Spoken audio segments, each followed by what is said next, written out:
Hey, Chad, let's get into Townsville. So one of the topics I wanted to address this weekend was this, qualifying car versus race car. Now, you will see, if you watch our telecasts, a lot of time, particularly this weekend at Townsville, you hear drivers say, my qualifying car's pretty good, my race car's not so good.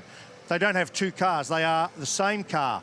And because this is such a tough street circuit, the tyre degradation that we often talk about, a typical number we might see in a race might be 0.04 100ths of a second per lap. Here we're seeing 1.5, up to 1.5 tenths a lap yesterday. That's off the dial. So the car you need in a race to manage that is completely different to the car you need to qualify. So that's why they say this. So what's it all mean? If we dig in a little bit closer, I guess if I could just summarise them, a qualifying car, it needs to be a little more aggressive because you want to use all of the tyre that you've got, a brand new tyre, in a lap. Consume as much as you can. It needs to be pointy, it needs to be really direct, and you can do that with the qualifying car because the grip of the rear tyre will follow you when you do that. It won't do it like that in a race. It needs to be hooked up, it needs to be on the edge, and it's got to, of course, be fast. When we talk about a race car, it's got to be balanced. You can't have it sort of pointy. It's got to be much more balanced in the way it responds. It's got to be predictable. It's got to be more compliant. It's got to be a little forgiving, but amongst all that, it's still got to be as fast as it can be. You don't drive it any slower. You drive it as fast as you can. And I was trying to think of an analogy in terms of animals, what this means. And when I think of a qualifying car, I think of a cheetah. So it uses up everything it has in a very short period of time, then it's got nothing left. It articulates beautifully, can change direction beautifully. It's got pace, but then it is done. A race car's more like a Tour de France rider, I guess. You've got your energy, your personal energy is your tyre. You've got to create the spaces that you're going to use that well, when you're going to conserve it, when you're going to go, how you're going to play the game and how you're going to do that strategically amongst traffic. Very similar scenario. So I grabbed a bit of data just to demonstrate this from yesterday. So this is the complex, the really fast complex we see around the back there. Turn 8, 9, 10 down into 11 and 12 down the bottom here. Now, this is the speed of the car, this is the throttle position, this is the brake trace, and this is the steering trace. When we look there, we can see the white trace in each of these is the race car, the coloured trace is the qualifying car. Exactly the same driver, exactly the same car, one in qualifying, one in the race. So the speed's obvious, there's a difference. But this is the big one. Look at the throttle in qualifying, how hard and quickly he gets up to 100% throttle using that tyre. Has a little bit of off, but in a race, working, looking to get up to 100% throttle much later.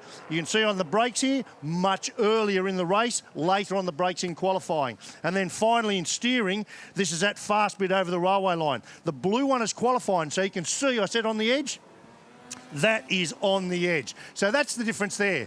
When we look at the car itself, how do we tune it? What are the things we change to make it a race car to a qualifying car? Because it is the same race car per se. Well, first of all, there's shock absorbers, right? We know the shock absorber, we've talked about that on the weekend, on Friday. That goes up and down, so we can change our adjustments in our shock absorber.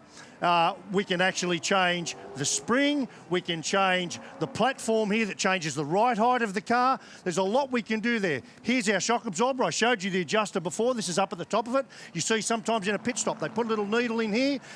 Blue for bump, that's the compression of the shock. Red for rebound, that's the rate that the shock's open. That is an incredibly powerful tuning device in terms of way the car is controlled as it gets around the racetrack on its tyres. So when we go in a little bit deeper, yep, we can change springs. We might go 5 pound, 10 pound, 20 pound, whatever. We keep tuning the car, all 4 of them around the springs. Then we've got the anti-roll bar. We talked a lot about this. It used to be adjustable from the cockpit. Now you've got to adjust it in a pit stop. And again, it's the old butter knife blades analogy we've been using. So when it's soft like that, that's connected via a big bar to the other side of the car, and that is stiff, so it doesn't want to bend much. When we soften it off, and we can put it there, we can put it wherever we want, that's nice and soft, so it makes it more compliant. So you do that at both ends of the car. Then there's the geometry of the car. We've got all these different points all over the car. We've got shims in here, we've got track shims in here to change geometry. We've got these different points on the upper and lower arms. That changes our roll centres of the car, front and rear. So there's a lot going on. Look at this, we can change the rate. That's all connected to that anti-roll bar blade. We can change the rate at which that feeds that force up from the wheel down into the anti-roll bar. We can change the ratio of that as well by changing there. So there's a lot going on there. Then, of course, there's camber. We talk a lot about camber, right? So camber is how much we tilt over the tyre. Now, if that's a green tyre in qualifying, that's got a lot more grip. So the tyre's going to tuck under, isn't it, when it grips up? So we want more camber. So we adjust camber. So you're forever in the pit lane there, a little bit more, a little bit less, front and rear, side to side different. There is a lot going on. And, of course, there's even aerodynamics. You can change your wing angles. You can change the ride height of the car, the way the car pitches, the way the car dives, the way the car squats. There is a lot going on. So here you can see even ride height. Subtle little adjustments, but just up and down, front and rear. You can see that changes wing angle, changes the dynamic of the suspension.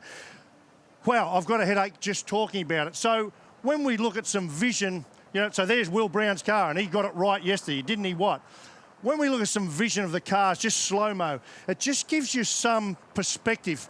Based on everything I just said, just think about, look how this tyre's working in a race. It's all about keeping that maximum contact patch with the road at all times. You can see, what's this? You can see it tuck under. That's why the camber's needed. You can see the shock absorber capturing the car. Look at Chaz Mostert here coming around here.